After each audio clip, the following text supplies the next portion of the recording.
on va mesurer la vitesse du son avec un morceau de PVC, un vase et une calculatrice quand même. Voilà. Ça te va? Ça te C'est plaît? parti. Ouais, ça me plaît, ouais. Alors mon vase, hein, j'ai pris un grand vase long pour pouvoir immerger mon tuyau de PVC à l'intérieur complètement, ou presque. Donc le tuyau de PVC, il fait à peu près, je sais pas, 60-80 cm. D'accord?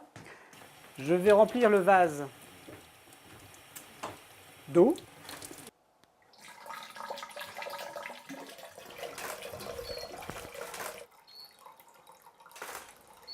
Alors, on va prendre un ruban, un mètre ruban. Moi, j'ai pris ça chez mon magasin de bricolage, quoi. Donc en papier, donne ça à l'entrée. Et puis on va le scotcher de manière à ce que le zéro vienne Au ras du tube. au ras du tube. D'accord? Maintenant qu'on a mis le mètre tube. ruban, on va plonger le tube dans l'eau et on va laisser le zéro du mètre en haut. Ah. Lâche-le et fais comme tout à l'heure, voilà. Ensuite, Ok, je vais prendre le diapason.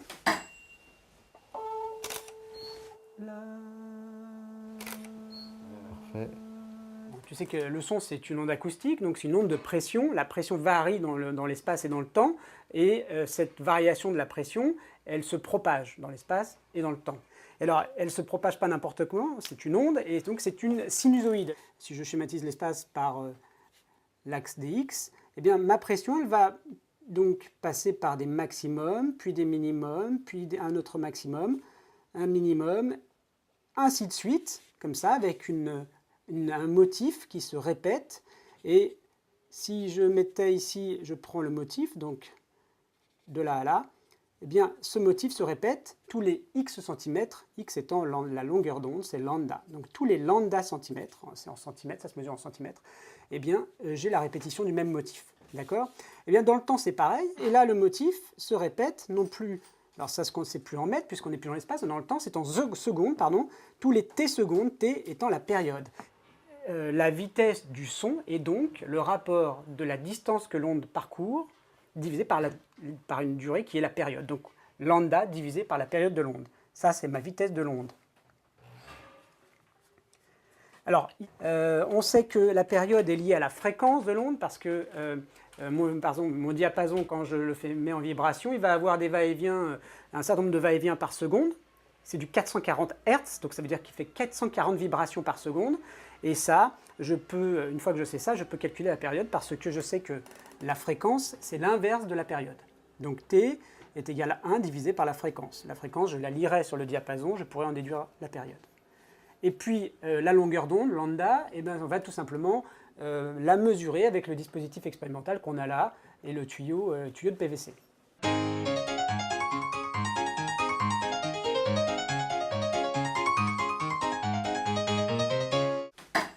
Je vais vibrer mon onde, je fais vibrer l'air et je le mets là.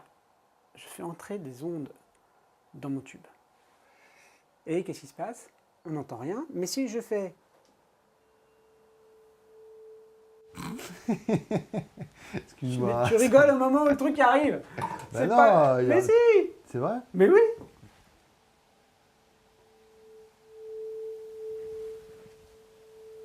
Ah ouais, tu fais du trombone à coulisses.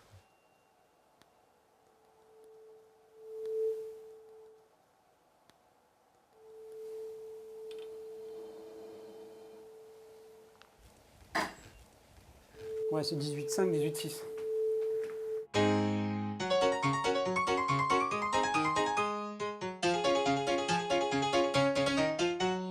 Le tuyau,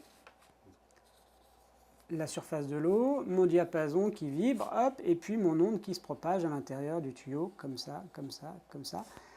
Et puis qui va, au niveau de l'interface avec l'eau, hein, la pression s'annule. Tu sais, c'est comme un peu, si tu avais une corde que tu fixais à un clou sur le mur et que tu t'amusais à la faire vibrer comme ça, tu propagerais une onde, mais forcément le point qui est attaché au mur, il ne peut pas bouger, donc l'onde s'annulerait à cet endroit. C'est pareil pour notre onde sonore.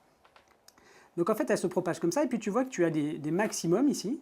Si j'écoute ces endroits-là, je mets mon oreille, j'entends le son plus fort. Et si je déplace mon tuyau, donc si pour un tuyau suffisamment long, hein, donc j'obtiens, je peux entendre ce maximum-là, celui-là, celui-là, celui-là, etc. puisque ça continue presque à l'infini. Donc, ce qu'on a fait, nous, c'est qu'on a plongé le tuyau à l'intérieur de l'eau, on l'a soulevé jusqu'à entendre le son le plus fort, et on s'est arrêté, on a mesuré, et on a dit c'est 18,5 ou 6 cm.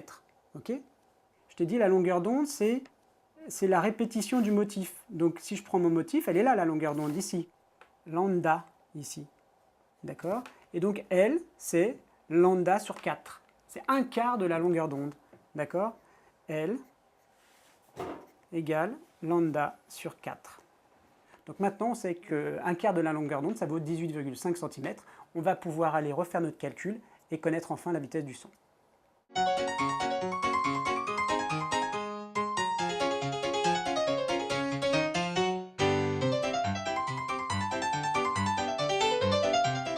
325,6 mètres par seconde. La véritable vitesse, c'est 341, mesurée avec des instruments de haute précision. Là, on a fait un dispositif, donc on n'est vraiment pas loin, et c'est vraiment très très bien.